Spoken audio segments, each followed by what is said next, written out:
আমাদের এই মেয়েটা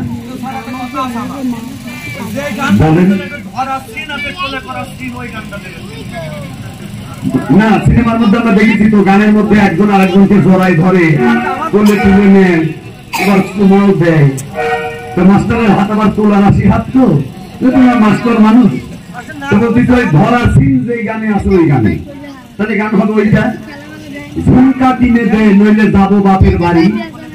হ্যাঁ তবে একটা এই যে ভাষা আপনি মন খারাপ করেন না, আপনাকে সাইড নায়ক বানালাম, নায়ক যখন মারা যাবে তখন আপনি আসবেন, এটা হলো সাইড নায়কের ডিউটি। না যদি যাই না মন খারাপ যে আমার কিছুই বানাচ্ছে না তাহলে আপনাকে আমি সাইড নায়ক ভিলেন বানানো উচিত ছিল নাকি? ভিলেনের অভাব, ভিলেনও আছে, ভিলেনও আছে। আমাকে দেখে আপনাদের আবার একটু মন খারাপ হয়ে গেছে যে গান হচ্ছিল ভালোই হচ্ছিল। এখন বিরাট কোন ডাক্তার সাহেব আসছে বোমবাস্টিং লেকচার করে এখান থেকে